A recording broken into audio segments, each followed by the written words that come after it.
ไข่ทรงดำเราทรงดำไปเนี่ยไปทานอะไรก็เนิมเยอะจะนุ่มกว่าเปอร์อันนี้ต้องเลิ่งเป็นชัวเลยยังชัวร์ใช่ต้องเลิ่งให้ความสำคัญกับพี่น้องชาวมอญพูดเลยใช่อย่าต้องเลยเลิ่งให้มาร่วมแจงแสดงด้วยใช่ประมาณนี้ก็จะมีสีสันของเมื่อที่ไหนดีคนเปิดงานมาเนาะนะคนต้องได้จ้าอะไรเนาะเคยเนาะนะเคยเนาะประมาณนี้นะเคยเนาะนายกอบจท่านมาเปิดงานนะมีปอกต่อที่ก็ที่วิธีตาวเตะนะจ้างตาวเตะก็ที่หนึ่งปัวเลยปัวยิสนายเดี๋ยวก็ปัวจับมาจีไหนดีปัวจับมา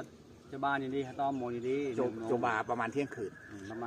หรือตีหนึ่งไม่เกินนั้นมนตึงแถวหนองอุตะเกาะ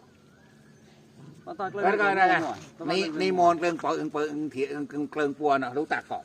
ตั้งเขาเกลือมั่วตะเกาเปิปัวเนาะกับปัว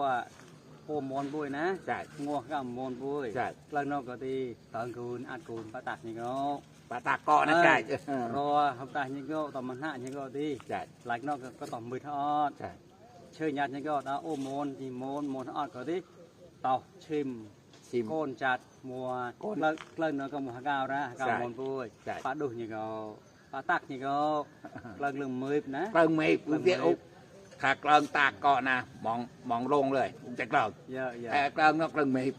หลักนอกที่เกลืองมือเชื่อนี่ก็ตีตัดชื่อดูนี่ก็น้องมนดึงเซมเชื่อนี่ก็ตีมนควันรอควันได้เนี่ยจ้านี่ก็มนเกลืองปัวเทเพเนาะก็ต้องมนดึงเซมฮะต่อมนที่เกลืองนูโดมมนซัมบาอะมนต่อหลักน้องมนพวกกลางน้องมองด้วยมนกลางมนกลางน้องมนดึงเซมเล็กกลางกุ่มโต๊ะเล็กกลางมอนปุ้ยหนึ่งเส้นหนึ่งปอจูจังหวัดเชียงหาปอจูจังหวัดนี่หมดทั้งหมดปะวันเดินปะวันเดินสมบูรณ์ปอจูเดินปวันเดินปะวันเดินใช่ใช่ปอตัวอะไรใช่ปอยเดินแต่อำเภอหนูใช่ไอ้ดิก็ยิ่งเลิกนี่มอนเส้นกลางคำโต๊ะมอนปุ้ยเล็กกลางเนาะมอนรับร่างก่อนดิมอนปุ้ยหนูหนึ่งมอนได้หนึ่งบางกะดีก็เนี่ยมันก็วัดสุธรรมกันเลยอาจารย์วัด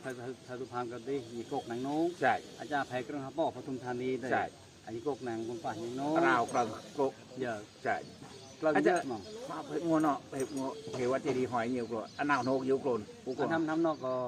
แผลหนาวโนกเลยเนี่ยกำลังแพหนาวโนกวัดเจดีหอยก็ดิหนาวโนกแพวัดเจดีหอยก็กลางเนาะอาจารย์คนนี้กูห้างคนนี้ไหนใช่อ่าโมเนี่ยแต่